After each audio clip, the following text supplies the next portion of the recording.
Olá!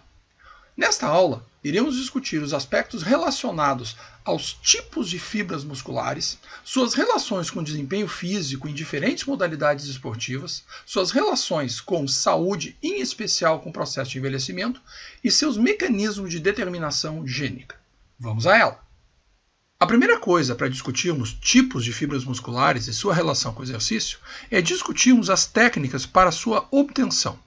A técnica mais tradicional é a técnica de biópsia pela agulha de Bergstrom. Ora, essa agulha foi desenvolvida por Bergstrom na década de 40, década de 50, e ela é composta então de uma agulha bastante espessa, oca, que apresenta uma janela, uma pequena janela que dá acesso então à sua porção interna. Ora, ela tem um propulsor e na sua extremidade uma guilhotina, uma lâmina bastante afiada. Ligado a esse conjunto, nós temos um tubo ligado, por sua vez, a uma seringa para sucção. Ora, essa agulha, então, ela é literalmente cravada no músculo de interesse e se faz uma sucção com essa seringa. Com isso, o músculo invade a janela e com esse propulsor, então, nós produzimos o corte do tecido. Nesse slide, então, vemos uma situação real. Vocês têm aqui uma dimensão da espessura dessa agulha, aqui então um gastrocnêmio, né, a panturrilha de um voluntário. Então vocês veem a agulha inserida e num segundo momento já o tecido sendo retirado dessa agulha. Ali vocês têm um detalhezinho aqui da lâmina que permite então a obtenção do tecido. Feito isso, então, se faz a análise histoquímica com marcação do que te interessa. Por exemplo, se tu queres obter as células que têm mais glicogênio, tu usa um corante de glicogênio. As células que contêm mais mioglobina, tu usa um corante de mioglobina. E assim por diante. Então, técnicas histoquímicas são utilizadas. Uma outra forma de fazer a determinação de fibras é pela separação das cadeias pesadas de miosina. Nesse caso, se digere todo o tecido e se faz uma separação por eletroforese, nesse caso, separando as proteínas da forma como vocês veem. Esses blots, essas manchas que vocês estão vendo aqui, elas identificam a Fast Twitch B, a Fast Twitch A e a Slow Twitch. Então se faz uma determinação por densitometria óptica para determinar quanto de proteína tem em cada um desses blots. Isso é uma outra técnica de determinação, menos frequente que a histoquímica, é verdade, mas ainda assim útil em determinadas situações. Pois bem, o que essas diferentes tipos de fibra têm a ver com atletas como o Mo Farah, bicampeão olímpico dos 5 e dos 10 mil metros nas duas últimas Olimpíadas, e o Usain Bolt, tricampeão olímpico nas 3 últimas Olimpíadas, no 100, nos 200 e no 4x100. Pois bem, isto aqui, os diferentes tipos de fibra. Em primeiro lugar, eu costumo dizer que não é necessário se decorar essas linhas abaixo desta tabela. O fundamental é entender que o que determina a velocidade de uma determinada fibra muscular é a sua inervação. Quando se fala de uma inervação pequena ou de uma inervação grande, se está falando fundamentalmente da quantidade de mielina que envolve o axônio, ou seja, quanto mais mielinizado for o axônio, maior será a velocidade de condução por ele. Dessa forma, uma fibra com grande mielinização terá grande velocidade de condução. Assim, com grande velocidade de condução, eu tenho uma alta frequência de ativação. Com uma pequena inervação, com uma pequena quantidade de mielina, eu tenho uma baixa frequência de ativação. Isso faz com que, por exemplo, essas fibras pequenas, com baixa frequência de ativação, tenham uma velocidade de contração também baixa, ela é lenta. Já, por outro lado, nós temos aqui fibras velozes. Nesse caso, se eu tenho uma fibra lenta, ela precisa fazer metabolismo oxidativo. Para fazer metabolismo oxidativo, ela precisa de uma alta concentração de mioglobina, de uma densidade mitocondrial alta, além disso, a atividade de succinato desidrogenase, citrato sintase, palmitoil aciltransferase e citocromo oxidase também é alta. Ora, que enzimas são essas? A succinato desidrogenase é uma enzima do ciclo de Krebs, a citrato sintase também. A palmitoil aciltransferase é a enzima que permite, junto com carnitina, a transferência de ácido graxo para o interior da mitocôndria, e a citocromo oxidase é uma enzima da cadeia respiratória. Então eu estou falando em diferentes níveis de diferentes enzimas mitocondriais. Portanto, se eu tenho uma alta densidade mitocondrial, eu preciso de alta atividade dessas enzimas também. Diferente da fibra veloz, onde eu preciso de baixa atividade dessas enzimas. Por outro lado, a fatigabilidade dessa fibra lenta é baixa, ela é uma fibra resistente. E a fibra 2B é alta, ela entra em fadiga muito facilmente. No sentido contrário, essa fibra lenta ela apresenta uma baixa hipertrofiabilidade, ou seja, ela é pouco hipertrofiável, ao contrário da fibra 2B, que é altamente hipertrofiável. A fibra 2A ela apresenta características intermediárias, mesmo apresentando uma inervação grande e alta velocidade de contração. O metabolismo dessa fibra 2A ela é oxidativo glicolítico e a fibra 2B é glicolítico. Eu gosto muito dessa tabela a seguir, publicada pelo professor Mike Gleason em 2000. O que o professor Gleason usou como referência? Ele usou como referência a fibra do tipo 1. Então, notem que os valores de referência são sempre 1 para a fibra do tipo 1, lenta oxidativa. Capilarização, mitocôndrias, mioglobinas e assim por diante. Então, vamos dar uma olhadinha. A fibra 2A ela apresenta 80%, e a fibra 2X ou 2B, 60% da capilarização da fibra 1, ou seja, ela tem menos capilarização. Ela tem 70% e 40% de mitocôndria, ou seja, ela tem bem menos mitocôndrias. Mioglobina, 60% e 30%, muito menos mioglobina. Glicogênio fosforilase, por outro lado, mais de 2 vezes e mais de 3 vezes a glicogênio fosforilase da fibra 1. Por quê? Porque essas fibras são essencialmente glicolíticas. A fosfofrutoquinase, 80% a mais aqui, e 2,3 vezes a atividade da fosfofrutoquinase. Sempre lembrando que essas células aqui são glicolíticas. Citrato-sintase, que por sua vez é uma enzima do ciclo de Krebs, assim como succinato desidrogenase, ela é maior na fibra 1 do que nas fibras 2A e 2X, 80%, 60%, 70% e 40%. Concentração de glicogênio maior nas fibras glicolíticas. Isso faz todo sentido. Triacilglicerol maior na fibra lenta. Isso também faz sentido. Vejam que a fibra veloz ela tem apenas 20% do que a fibra 1 tem em termos de triacilglicerol. Creatina fosfato, 20% mais nas fibras glicolíticas, que são fibras mais velozes. E, finalmente, a miosina ATPase, mais de o dobro nas fibras velozes do que na fibra lenta. Então, é muito interessante ver aqui as questões das proporções. Essa tabela é muito interessante e eu acho que vale a pena a gente prestar atenção um pouco mais nela. Pois bem, quando nós analisamos as distribuições de fibras em diferentes grupos musculares, o que notamos? O solear, por exemplo, junto com o sartório, o deltoide, é um músculo extremamente lento. Vejam que as proporções de fibras, no caso do solear, oscilam aproximadamente entre 75% e 95%. Ou seja, é um músculo muito lento, é um músculo extremamente resistente, pouco hipertrofiável. E por quê? Porque ele é composto fundamentalmente por fibras musculares do tipo 1. Quando nós analisamos o vasto lateral, reto femoral, tríceps, nós vamos para o lado oposto. Então nós temos aqui, digamos, no tríceps, algo entre 28% e 48%, uma média, quem sabe, aí de 38% de fibras do tipo 1. Ora, se eu tenho uma média, para simplificar, de 40% de fibra tipo 1, eu tenho, na realidade, 60% de fibra tipo 2. É um músculo, portanto, muito veloz. Qual é a característica importante a ser destacada? Os músculos antigravitacionais, eles são essencialmente resistentes, principalmente compostos por fibra do tipo 1. Pois bem, mas como é que essas coisas se distribuem em diferentes atletas de diferentes modalidades esportivas? Ora, em atletas de longa distância, eu tenho principalmente fibras do tipo 1, mais de 60%, chegando até 95%, dependendo do músculo. Se nós estivermos falando de um corredor, estaremos falando de pernas, de um nadador de fundo, braços e assim por diante. Mas, de qualquer forma, um percentual muito grande de fibras do tipo 1. Se vamos para um corredor de orientação, que também é um fundista, nós chegamos aqui a valores um pouquinho inferiores, a quem sabe 85%, 70% e assim por diante, dependendo do tipo de prova que ele faz. Meia distância, já ficamos aqui numa média 50%, 60%, 70% de fibras do tipo 1. Ciclismo, da mesma forma. Vejam, atletas de handball já começamos a ficar abaixo de 50% aqui, com predominância.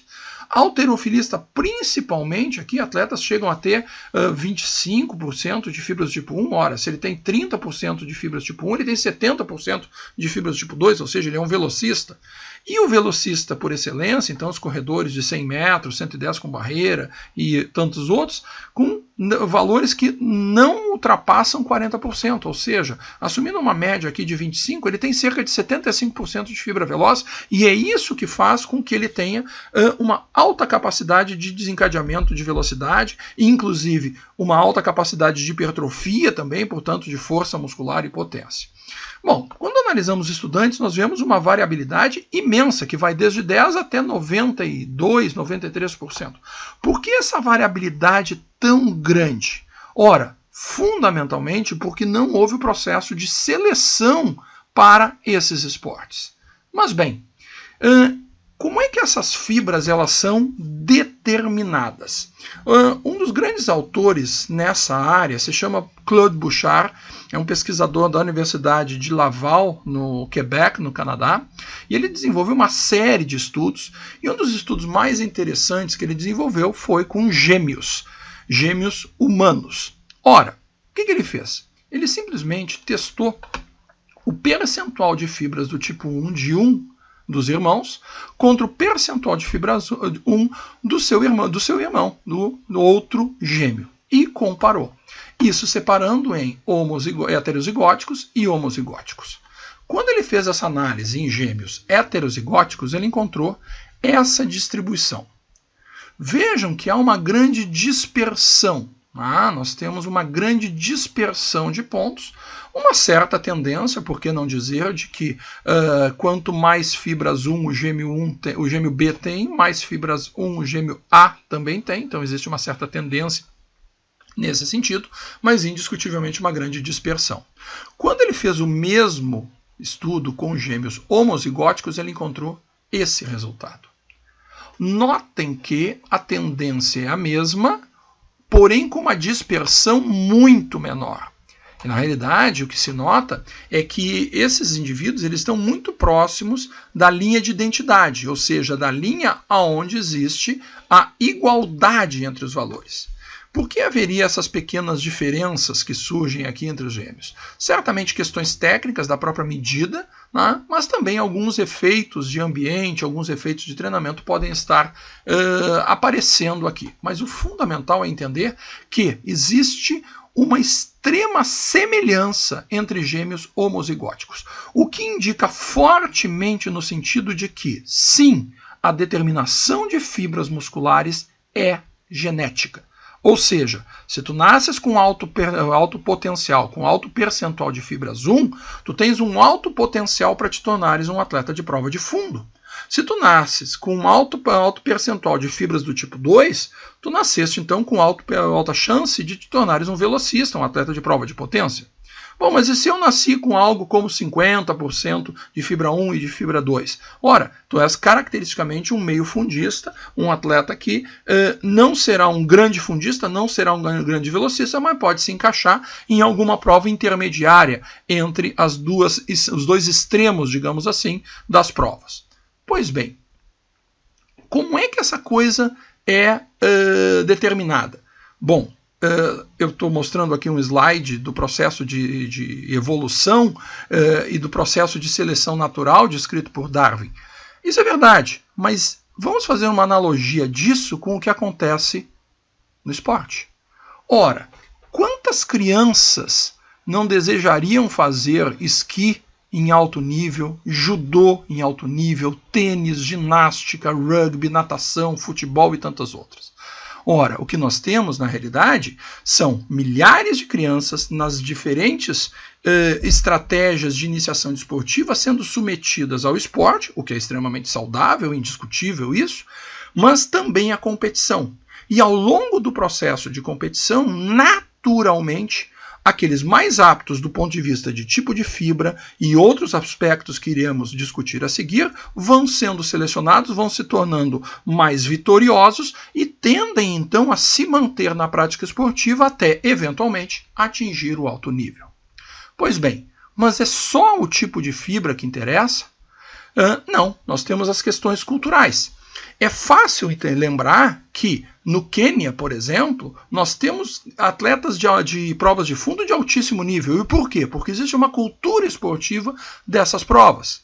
Também quando vemos uma cena como essa é uma cena do The Champs. O Champs é o principal campeonato escolar de atletismo da Jamaica. E todos nós conhecemos os atletas de atletismo da Jamaica. Quantos de nós não gostaria de assistir num campeonato escolar uma arquibancada lotada como essa que nós estamos vendo aqui? Pois bem, isso é cultura esportiva jamaicana. E claro, nós temos que pensar que no Brasil nós vemos campinhos de futebol em qualquer bairro, em qualquer vila, e evidentemente nós temos uma tradição de revelar atletas de futebol continuamente. Então, o aspecto cultural de cada nação, de cada região, também acaba afetando esse processo de desenvolvimento e de seleção de diferentes atletas em diferentes modalidades esportivas. Imaginem se eu tivesse, por exemplo, no Brasil, nascido com todo o background genético e características ideais para o desenvolvimento de um atleta de esqui de cross country. No Brasil, eu acho que eu não teria muita chance, não acham? Pois bem, além disso, existe um outro aspecto que tem que ser lembrado, que é a questão da morfologia, a questão morfológica. Como assim? Olhem, por exemplo, essa imagem. Vocês estão vendo atletas de diferentes modalidades esportivas e as diferenças morfológicas são gritantes. Não dá para acreditar que o treinamento meramente faça isso. Não se pode acreditar, por exemplo, que o treinamento da Shannon Miller a fez ficar com essa estatura de 1,52 m. Assim como eu não posso acreditar que o treinamento fez com que a Connie Price Smith atingisse 1,90 m, como ela tem aqui. E essa diferença de massa muscular que a gente vê em todos esses atletas. Uma coisa interessante é notar, por exemplo, morfologicamente, apesar da estatura, a Shannon Miller e a Stacy Dragila são relativamente parecidas. No entanto, a Shannon Miller tem 1,52 m e a Dragila tem 1,75 m.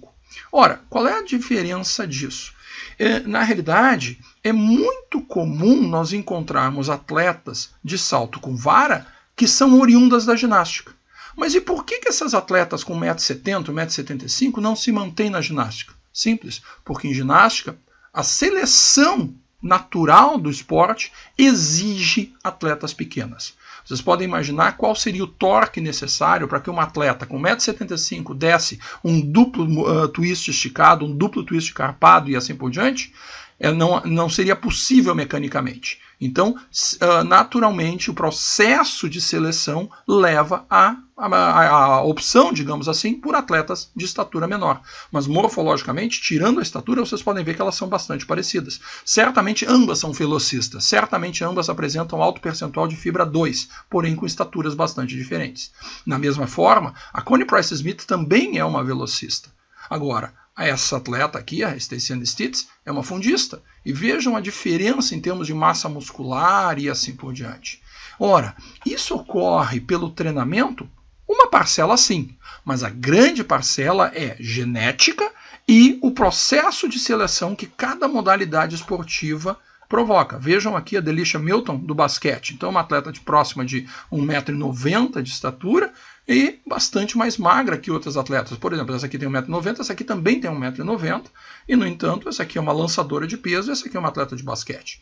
Então, essas diferenças morfológicas também vão afetar obrigatoriamente o desempenho. Pois bem, o que define, então, o desempenho? Tipos de fibras musculares, claro que sim, já discutimos isso, mas também a morfologia, como acabamos de discutir. O perfil psicológico não pode ser esquecido, existem perfis psicológicos adequados para cada modalidade esportiva. E, claro, o ambiente e a cultura na qual essa prática esportiva está inserida. Então, evidentemente, existem locais no mundo que são mais apropriados para se praticar basquete, ou futebol, ou natação, e isso é uma questão de cultura do país ou da cidade na qual se encontra. Pois bem, como é que se constitui o processo de fadiga dessas fibras musculares das quais nós estamos discutindo? Pois bem, vamos imaginar alguém fazendo um exercício isométrico por um tempo prolongado. Como é que vocês acreditam que a atividade eletromiográfica irá se comportar ao longo do tempo? Pois bem, vamos ver. O que nós temos aqui? Um aumento ao longo do tempo, né? Vejam que a carga ela é mantida aqui, nós temos aqui algo na faixa de 30, 20 e poucos newtons, né? É mantido ao longo do tempo. Né? Aqui ele já está caindo porque realmente já está entrando em fadiga, mas o que se nota é um aumento da atividade eletromiográfica. Por que isso está ocorrendo? Alguém poderia imaginar que a atividade eletromiográfica fosse diminuir, afinal de contas, se está entrando em fadiga. Não, a atividade eletromiográfica no primeiro momento ela aumenta. E por que ela aumenta? Porque nós passamos a recrutar mais e mais células musculares, de forma a manter a carga. Ora, células estão entrando em fadiga, então outras células têm que entrar em ação para que eu consiga manter a carga ao longo do tempo. Então o sinal eletromiográfico, a atividade eletromiográfica irá aumentar. Pois bem, mas como é que vai ficar a questão da frequência de ativação? Como é que vão ficar os potenciais de ação gerados a cada segundo ao longo do mesmo tempo? Ora, eu estou recrutando mais células musculares, como a gente acabou de ver. Como é que vão ficar a frequência de ativação? Vamos ver? Cai. Ela cai de forma bastante clara. Mas isso significa o quê? Ora, vamos olhar as frequências. 45, 40, 35, isso são frequências de que natureza? Frequências que irão recrutar fundamentalmente fibras velozes. À medida que passa o tempo, vejam que a frequência vai caindo. Ora, se nós pegarmos essas frequências mais baixas aqui, no 50º e 60º, nós temos o quê? 15 potenciais de ação por segundo. Isso quer dizer o quê? Uma frequência que gera um recrutamento principalmente de fibras lentas. O que faz todo sentido. À medida que se entra em fadiga, se vai diminuindo a ativação para fibras rápidas, afinal de contas essas fibras estão entrando em fadiga, e eu aumento o recrutamento de fibras lentas. E essas fibras são fibras mais resistentes. Bem, mas por que eu não recrutei de cara, logo no início, essas fibras lentas? Porque eu precisava de mais potência. E essas fibras não são fibras velozes, são fibras lentas. E o resultado é que progressivamente, então, eu vou entrando em fadiga, recrutando cada vez mais fibras lentas. Pois bem, e o envelhecimento?